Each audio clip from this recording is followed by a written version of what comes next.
What's happening, Brighton? The short answer is a lot. The long answer is this podcast. What's Up, Brighton is a show dedicated to the community we all love. Hosted by Roger Burnett, Eric Meldrum, and Coach Mark Howell, this podcast will feature news, issues, and discussions impacting Livingston County and celebrate the people who make our slice of Michigan go and grow. This is What's Up, Brighton. What's up, Brighton? Welcome back to another episode. Just me and Mark today, and I think we're just us. Just us. I mean, this is all we need, baby. This is all we need. And I don't know, is this seat ever coming back? Is Roger ever coming back? I think if we're lucky, no. Well, I gotta get a reminder. Like, sent the message out, and I gotta look back at the text message, but I know he was going to be out for like majority of January. I don't even know about February. Yeah, I think he originally said he was going to miss our 1 year anniversary, which is coming up. I think is this 51? I think it's next week's episode. 50. Okay, this is 51. 50, okay, so he's not even going to make that one. Well, I don't know. Wow. I don't know. I don't know if he's ever coming back. I don't know if he's ever coming back either, but we do miss him. I do miss him a little bit. Do you? Yeah.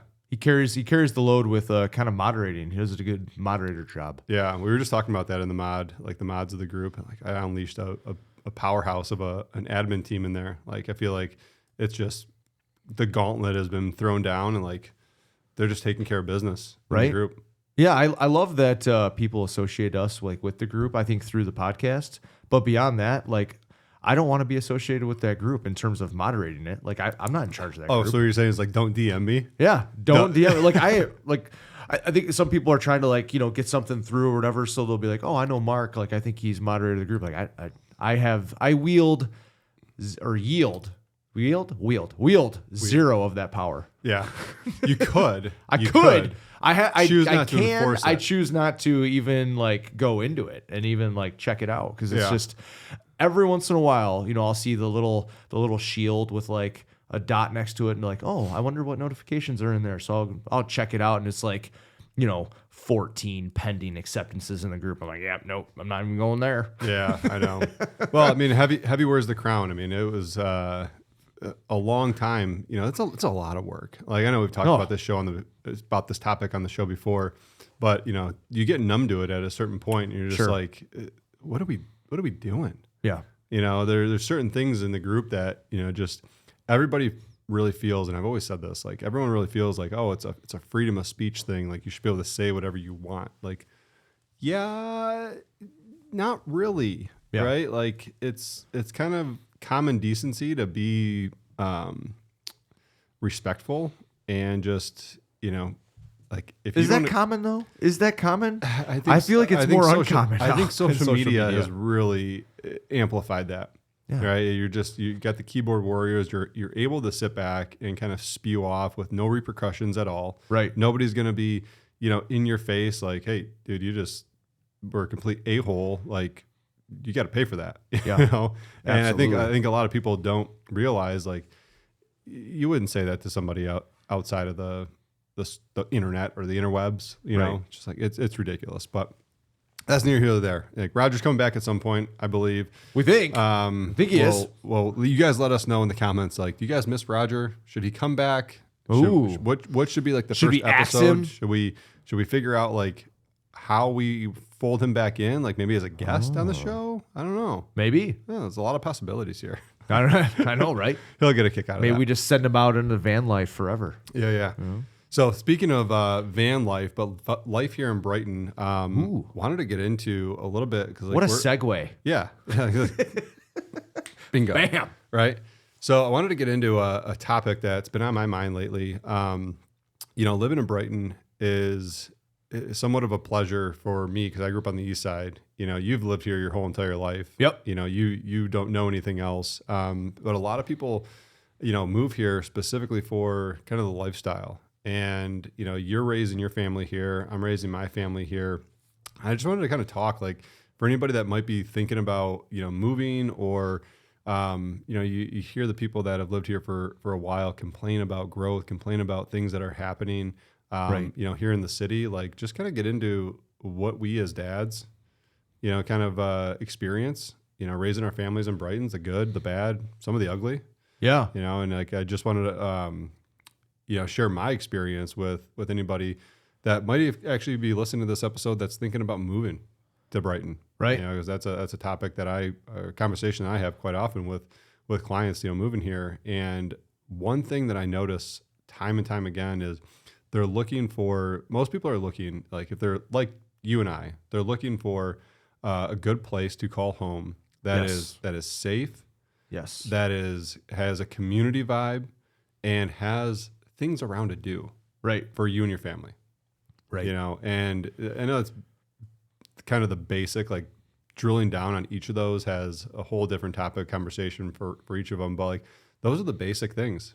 You just want to be able to not have to worry about like the things that maybe we experienced, growing up that we never worried about, right? Remember when you rode your bike outside and you rode miles, like your parents didn't even know where the heck you were, from like sun up to sundown in the summertime. Be back before dark. Right. Be back before dark. Does that happen anymore? I don't think that happens nearly as often. I mean, I think there's still neighborhoods, in Livingston County where people, they kind of have still like that free reign, that trust. And I think some of it too is now, I mean, you see kids younger and younger getting cell phones and having access to all that stuff. And I think that's part of it. No judgment, but we're a no cell phone family for our kids. Like we're just like I should know where my kids are. I have a pulse on where they are. I just don't see any point in giving them that kind of access until they absolutely need it, which in my opinion is when they're driving. And you can make the argument once they go to high school, maybe if things start changing, but like we're already chauffeuring them around 24/7. So right. What's it like? They can have access to like a laptop or an iPad at home, but they don't need their own phone. They don't need to be texting or calling people or having access all the time at whatever. And I hear stories all the time like, oh yeah, I went in at 10 p.m. and I saw my 8-year-old daughter, blah, blah, blah. It's like, okay, I just don't understand the problem. Like, take the phone away. Like, take the phone away. Like, it's, I don't know. Who's the adult here? Yeah. Like, okay. But, I mean, getting back to your original question, like, I think, it's all, like, for me, so many people, I feel like when they, if they're from here, they graduate from Brighton and they kind of have two trains of thought. One is like, I can't wait to get the hell out of Dodge. I want to go experience the world and, outside of the Brighton bubble and blah, blah, blah. And then there's the other side that are like, I can't wait to come back here, raise a family, and a lot of the people on the former side, like still come back and raise a family anyways. And I think it's exactly what you're saying. It's safe. There's stuff to do. It's a good community feel. It's good people. But even beyond that too, like the schools are excellent here. Yes, I'm sure you could find better schools if you search, but like overall, the education's phenomenal. Yeah. The community's great. There's so many different things to do. It is a safe place.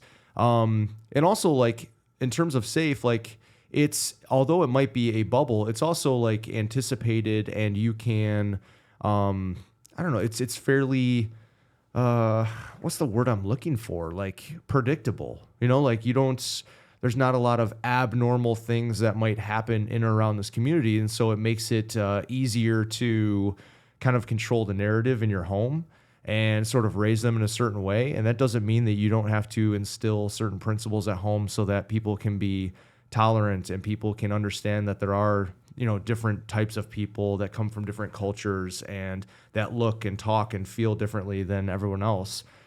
Just because, Brighton or Livingston County is predominantly Caucasian doesn't mean that, you can't raise your kids to be better than just that also. Right. And I think it's just, I don't know. I think it's ultimately like, and additionally too, like this community is really heavy on like sports and activities and hobbies and like programs and clubs. And so like there's kind of everything that you'd ever want, from a family aspect, especially from people who are from here. It's like you can kind of check off almost all the boxes you'd ever want to check. Yeah. And when you have a great time doing it. When you go outside of, you call it the bubble. So quote unquote bubble, you kind of like open up your eyes to the grass is always greener type scenario. Sure. It's like, hey, is it really that much better somewhere else? And I remember when I moved to California, we were in Irvine and it was just Brianna and I. It was before kids. Yep. And we were just in kind of our like honeymoon phase. It was actually the year before we got married, but that we kind of consider that like our honeymoon phase leading into our wedding. And it was a big, long vacation. Yeah. And I remember being out there and it was beautiful. Like we went to Laguna Beach, went to Newport Beach all the time, spent time in Costa Mesa, went down to San Diego. We had some friends down there at the time.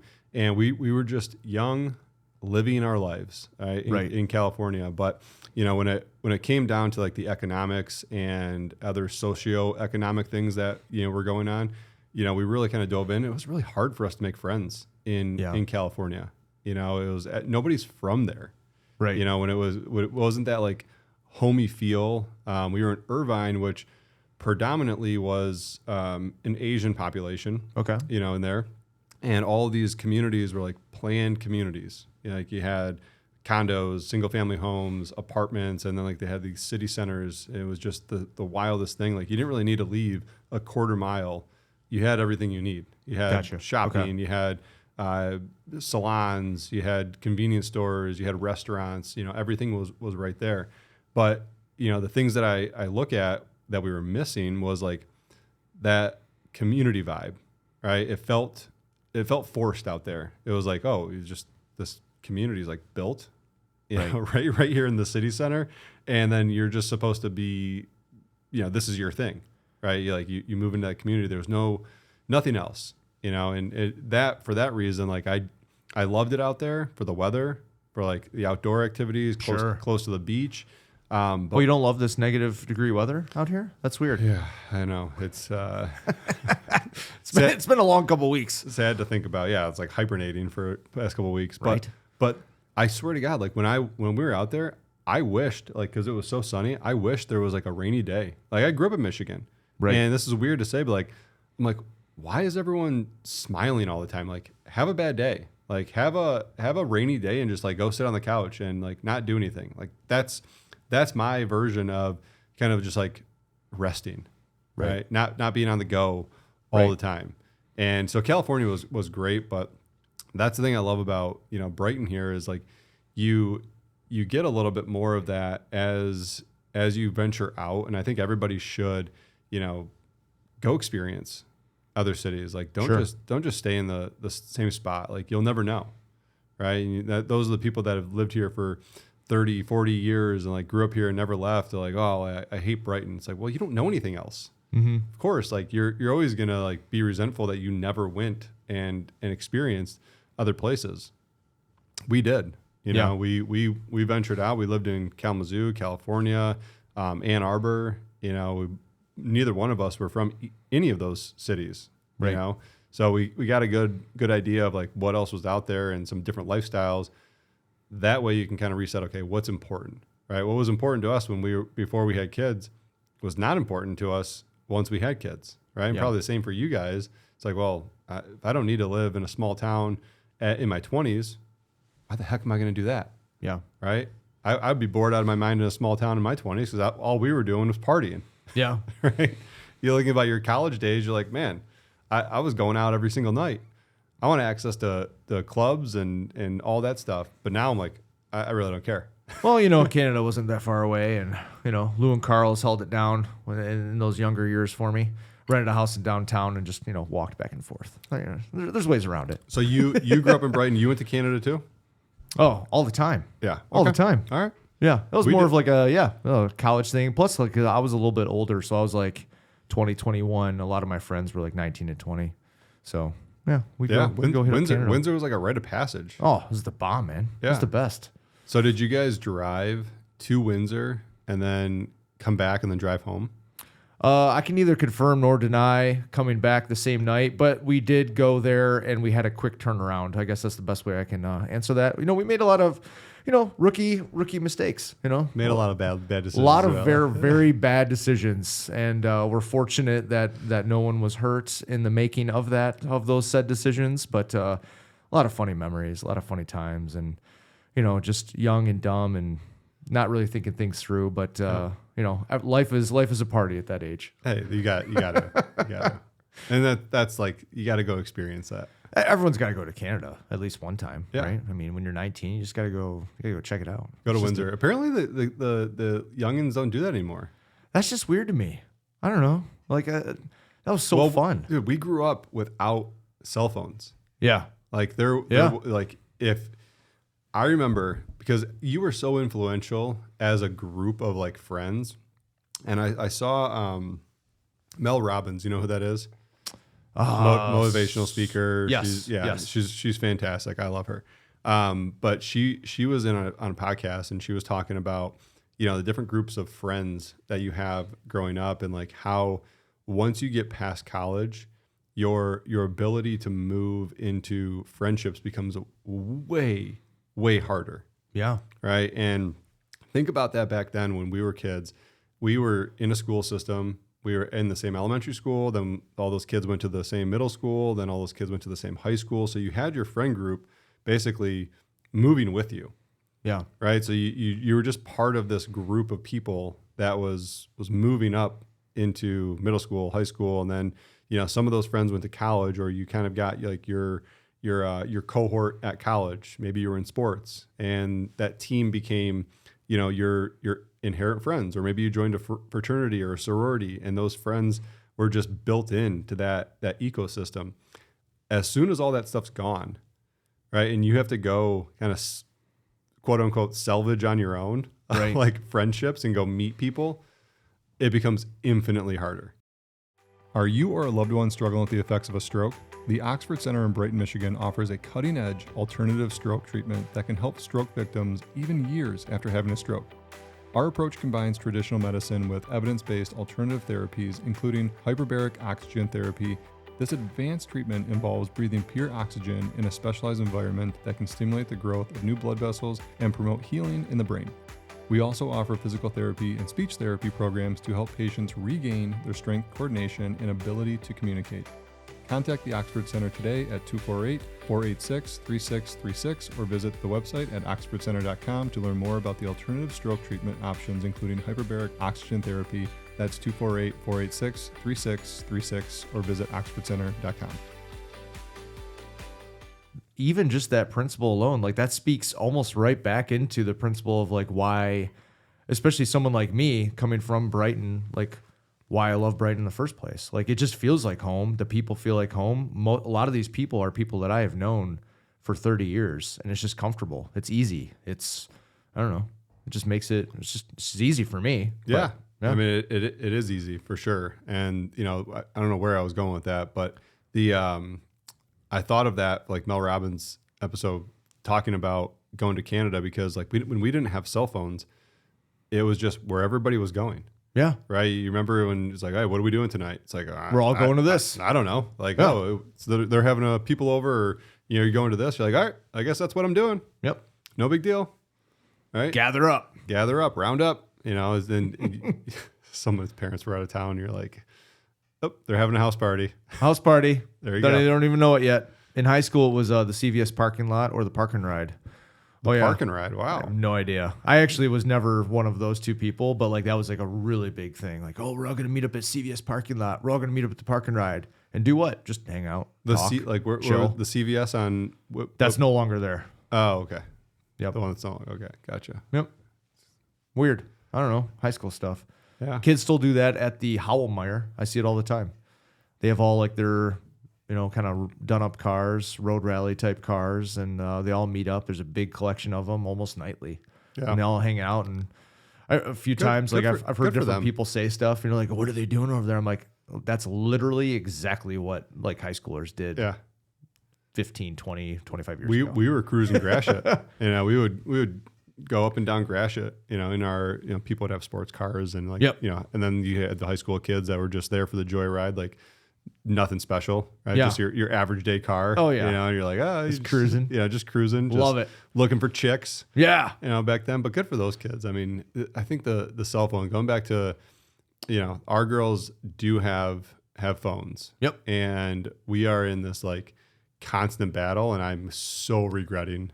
Really? Absolutely. 100% regretting getting them involved in phones. And it just like the evolution's so easy. Like when you think about it, you're like, they're 8 and 6, and we've gotten upgrades to our phones, over the years. And at some point it just wasn't worth it to like trade that phone in. Yep. It's like, well, we'll just keep the phone, it. whatever. You never know. Yeah. And so we've just had these phones that don't have a data plan on them, right? They can connect to Wi-Fi. So it first started off with like, okay, you can like download some games on the phone and you'll have it, you know, like when we're out to restaurants, play a game. That was it. Yep. Like nothing else on the phone, just play a game. And then over time, it's like, okay, now you can watch a Netflix video. Yeah. Okay. And then just recently, you know, we got my oldest a Apple ID. Okay. So she could communicate with us. And it was really to call her grandma, her grandpa, mom, dad, Yep. and just be able to FaceTime without stealing our phones, Sure. you know, Yep. from that. Absolutely. And now it's turned into, well, their other friends have Apple IDs and phones. Yeah. Well, can I FaceTime so-and-so? I'm like, there's been Saturdays where we say, okay, you got, you know, a couple hours of screen time, and all that screen time is used talking to a friend on Yep. the phone. But, you know, at the same token, I think about when we were kids, how often did you stay on the phone? Were you I mean, we were guys, so like, but I know, you know, we would chat, Yeah. right? I would talk, you know, to people. I wasn't 8 Yeah. talking. I was remember probably it like wasn't 13, 14. uncommon in like 7th and 8th grade to be on the phone for like an hour and a half with my quote unquote girlfriend, Mm-hmm. you know, half of which is just dead silence on the phone, but you're on the phone. Yeah. Dead silence. Or Still some th- you awkward, still there? weird conversation. Yeah. What are you eating? What are you eating? Yeah, absolutely. So what are you doing now? Yeah. What'd your mom want? Shut up, Mom. I'm on the phone. Yeah. Get out of here. You know, and then I remember one girlfriend in high school, particularly, she called it Mark's phone bedtime because my mom would come on, like, you know, pick up the other line and be like, Mark, it's time for bed. And she was like, oh, Mark's phone bedtime. And we're like, Can you tell us a story, Mom? Put us to sleep. yeah, right. So we can fall asleep together. My girlfriend broke up with me because you stopped story time. Oh man. Yeah. It's wild. Like, and that, you know, I think for just looking at, okay, so taking this full circle and Yes. and really talking about Brighton, talking about like where we live, raising our kids here.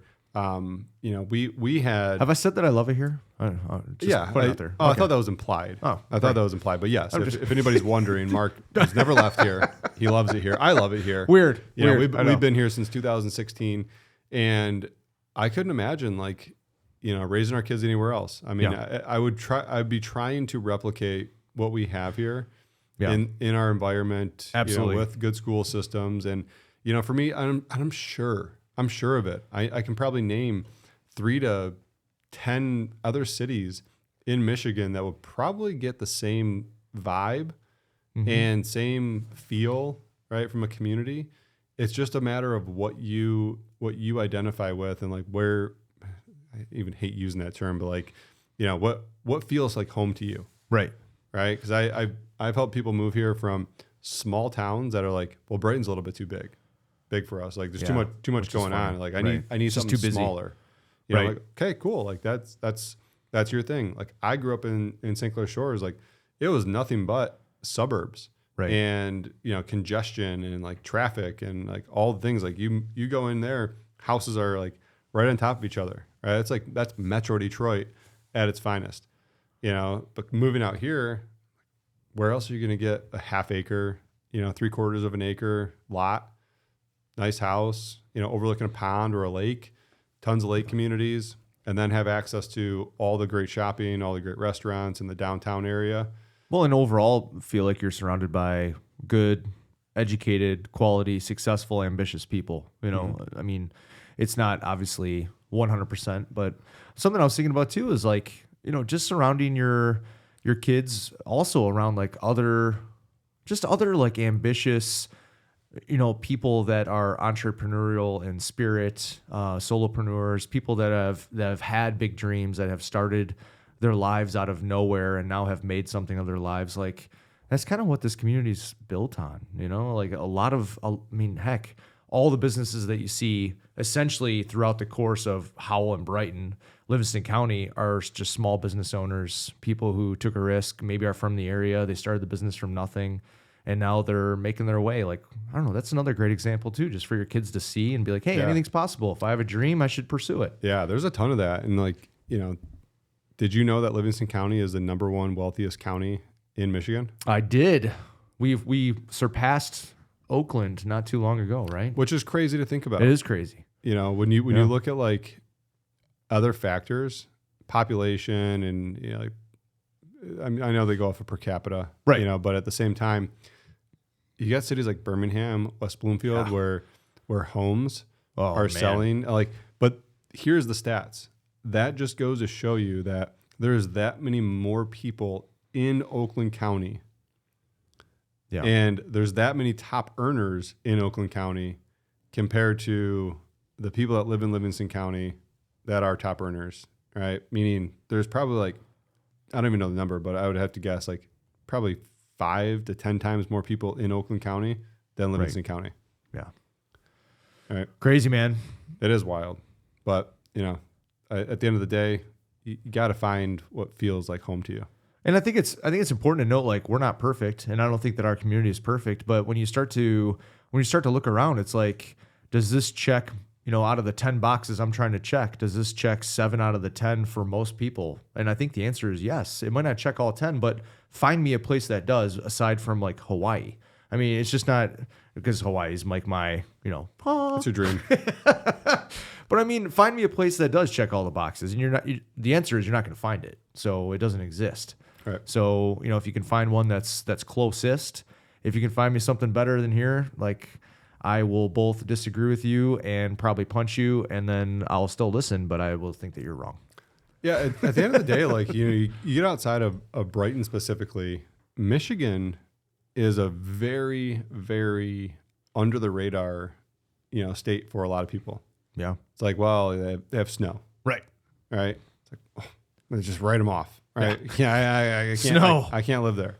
I'll take my hurricanes, but snow? Oh, I know. man. I know. It's like, Wait, what? And you got people moving to California, you know, wildfires going on out there. You got earthquakes, you know, it's wild. In Florida, you got alligators, and it's the alligators. Yeah. The alligators are everywhere. Alligators are going to eat your children, right? Probably piranhas. I don't know. Yeah, but when you think about it, like the amount of areas that, you know, families kind of look at and say, okay, well, where do we want to be? Right? It's usually the Sun Belt, more warmer states, and then they start looking at some of the things that are going on in those states, right? From a climate perspective, right. Just from like a taxes, property taxes. Like, one thing people don't know about in Florida is that you can't even insure a home. Right. Right. If the roof is 10 years old on it, you can't even insure it. Most of the big insurance companies have pulled out of some of those states. A lot of the homes that were in California weren't even insured. Yeah. Right. So we have clients right now that are moving from Florida, and they are moving to Michigan because it's way too expensive. I feel like I just heard a stat that, like, there was roughly, so far from the fires, $50 billion worth of damages, and only $20 billion of it is covered by insurance.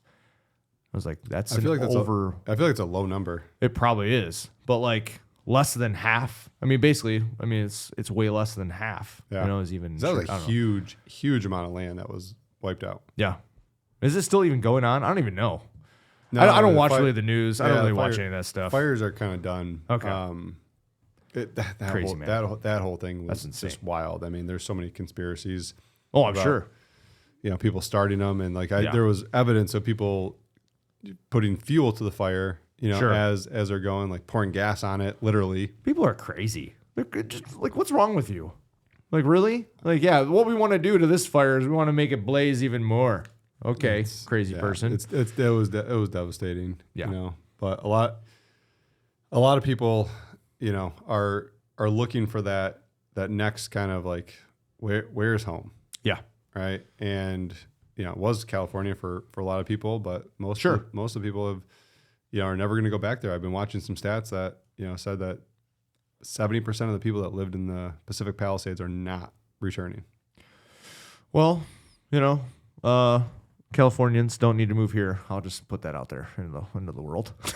Well, it's funny because we have, and you say that, but like we have so many conservative people who live in California that are now like we are going to move to a different state. Yeah. And they're coming to Michigan, they're going to Florida, they're going to Texas, they're going wherever the economy, is going to be fruitful for them. Right. To restart their business, to do whatever. But I don't think people realize how many conservatives are actually in California. Nope. I don't think that we do. Yeah. Because I know I don't. Yeah. Most of them. And you look at how many people have really kind of crossed over and said, well, we voted blue our whole entire lives, but up until this last election, we voted red. Yeah. And I think what that really tells you is that most, far left or just left in general, they've lost the identity of what that is, what the Democratic Party is. And that's like people that are Democrats are like, that's not us. That's not why I call myself a Democrat. Yeah. Oh, politics. Yeah.